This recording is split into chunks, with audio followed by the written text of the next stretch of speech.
Something that used to feel like relief stopped. Your brain has been rewritten without your permission.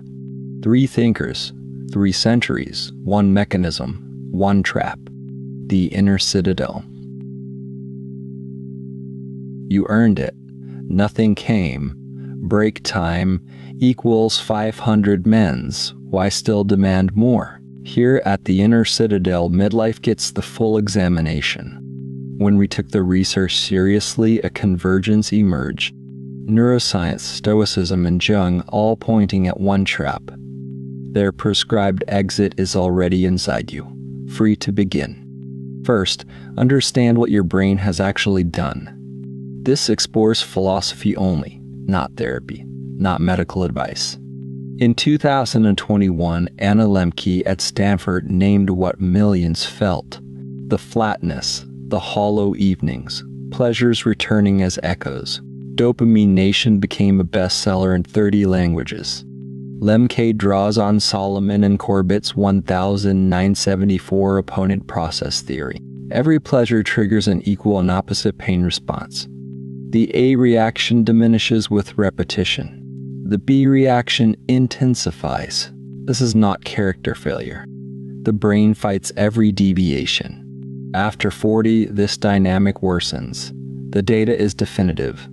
A 2024 Frontier study documented dopamine receptor downregulation in midlife. Not a metaphor. Reward pathways genuinely weaken, fewer receptors. In 2025, Nature Neuroscience added another layer. Estradiol modulates dopamine. Perimenopause, andropause. Hormonal shifts compound the dopamine deficit. Not a failure of will. Midlife biology actively compounds this. Now add digital overstimulation. The picture sharpens. The APA reviewed 71 studies in September 2024. Not metaphorically, mechanistically. Scroll sessions mirror early addiction patterns. Earl Miller at MIT calls it attention fragmentation. We've reached the edge of what neuroscience alone can answer. The mechanism explains the trap, not who escapes. The answer arrives from a direction no one expects. A man without freedom found it 2,000 years ago.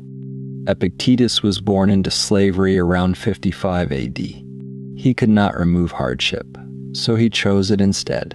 He called this practice ascesis, disciplined voluntary resistance. In the Discourses, 108 AD, endurance precedes reward, not punishment. Genuine gratification depends on contrast. No contrast, only flatness.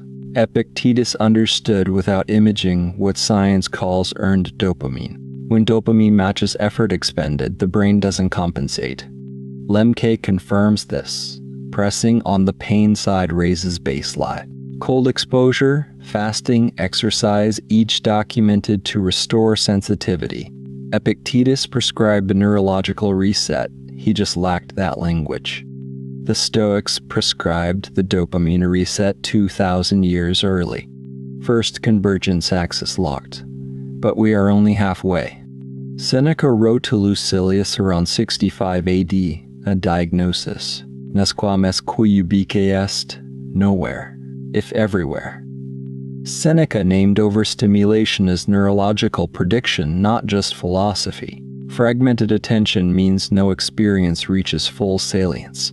Nothing lands. The APA's 71 study review documented this as measurable cognitive degradation. A second layer exists, one that changes everything. If this resonates, the full investigation is linked below.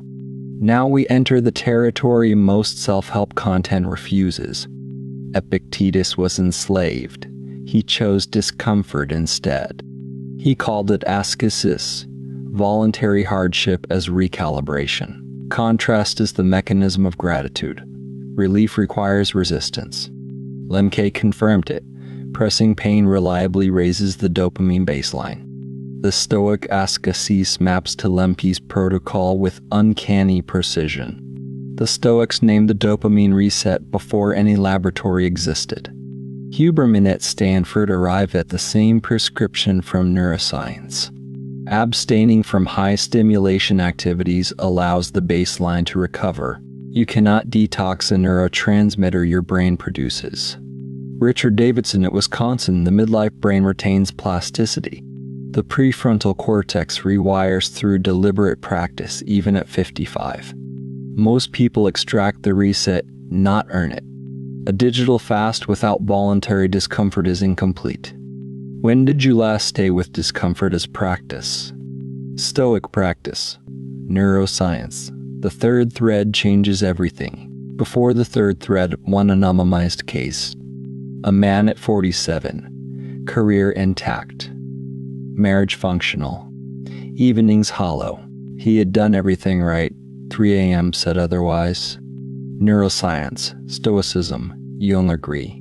He was not broken. The reversal, the dopamine trap, is not primarily neurological. It is a shadow problem wearing neurological symptoms. When we found this passage in Jung's letter, we stopped. January 30, 1961. Jung at 85. 6 decades of work. He wrote to Wilson, who asked why cravings never die. Jung. Alcohol craving is the soul's thirst for wholeness. The Latin pun, also a diagnosis. Spiritus contra spiritum. Spirit conquers the spirits. Spiritus means both in Latin. Jung was not writing poetry. Addiction is the shadow's language. The shadow holds everything the persona refuses to carry. Outsource discomfort. Wine, scrolling, passive hours enters shadow. The shadow is patient. It will find another door. Mainstream recovery treats the drink, not the tenant beneath. Jung's deeper question: what discomfort is this behavior medicating? The limit, honestly, Jung wrote before dopamine neuroscience existed.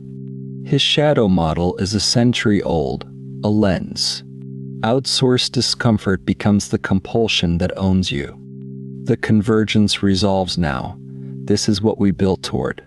Lembke, extraction without proportional effort drops the baseline. Epictetus, voluntary proportional discomfort restores the body's sensitivity. Jung, the discomfort you refuse to carries you instead. Free frameworks, 3 starting points, 1 conclusion.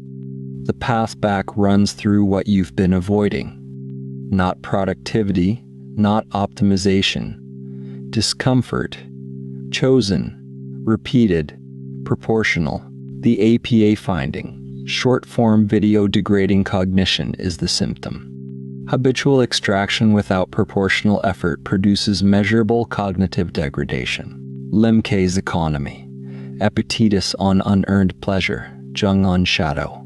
January 1961.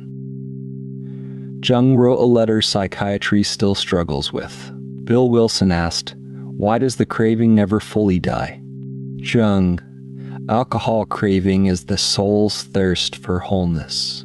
Spiritus contra spiritum. Spirit conquers the spirits. Same word. Shadow holds every refusal. Compulsion names what was never held. Lembke's neuroscience names the mechanism. Jung's shadow names the origin. The trap is refusal to face what pleasure is medicating. Jung wrote this at 85, not theorizing, confessing. The man at 47, 3 weeks, no phone, no alcohol. First week, agitation, the brain demanding its usual inputs. Second week, quiet, the beginning of actual interior silence. Third week, food tasted again.